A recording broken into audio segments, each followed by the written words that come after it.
السلام عليكم ورحمة الله وبركاته. walaalyaal kusoo dhawaada channelkayga. waxaan jeclaystay waxa laga yaabaa dad badan inay gadaal igala qabsadeen videoyadeedii ugu horeeyay aysan arkinin. waxa laga yaabaa maadaama aan ka sheekeynayo foosha iyo maxaa la yiraahdaa uurjiifta iyo hooyada iyo arrimo caafimaad ku saabsan in ay isweydiiyaan ay dhahaan gabadhu ma dhakhtarad baa, gabadhu ma umulisaa. sidaa darteed waxaan jeclaystay intayna igu khaldin wax aanan aniga ahayn inaan iskiin baro oo mar kale isku kin sheego. aniga waxaan ahay dhakhtarad horta ma ihi, umulisana ma ihi. waxaan ahay waxa la yiraahdo duula oo ah haweeney caawinaysa haweeney kaleeto xilliga foosha. macnaheedu maaha inaan aniga ilmahay ka soo qabanayo, laakiin waxa weeye sidii aan macnihii aan garab iyo wehel iyo maaragtay wax walba ugu noqon lahaa. run ahaantii 2008kii ilaa iyo hadda ayaan arrintan ku dhex jiray. waxaan qaatay course ku saabsan qaabkii iyo habkii gabadha foolanaysa aan u caawin lahaa. gabdhaha waxaan baranaa intaysan maaragtay ay foosha qabanin. waan wixii maaragtay aan isla soo qaadaa dhigi karno oo aan iska wareysan karnaa iska wareysanaa.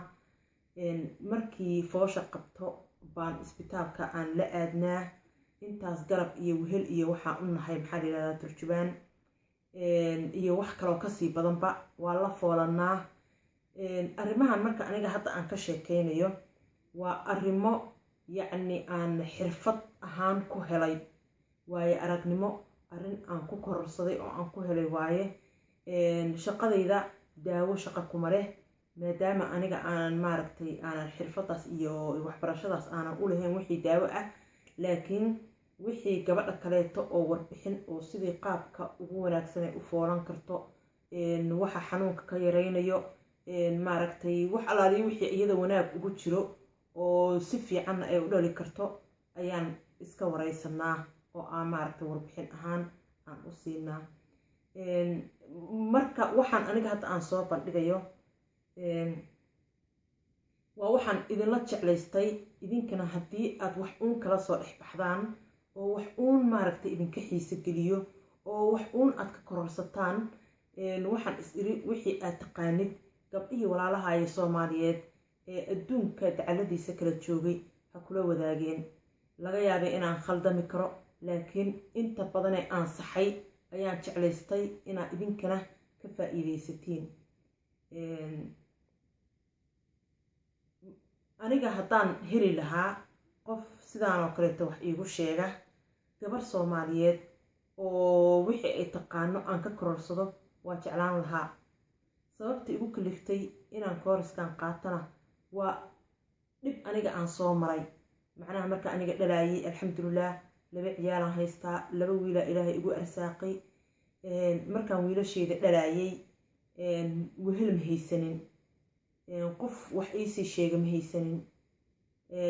wax alaali wixii igu dhacay warka ma haayo.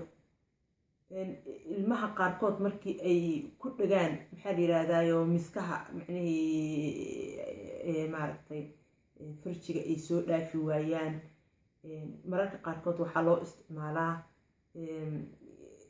geed maaragtay saacad lagu soo jiido, geed maaragtay lagu soo jiido ayaa loo isticmaalaa. in laygu soo jiido warka ma haayo. haddaan heli lahaa gabar i kor taagan oo maaragtay hadhowta xataa aan ka wareysto wixii igu dhacay ma jirinin.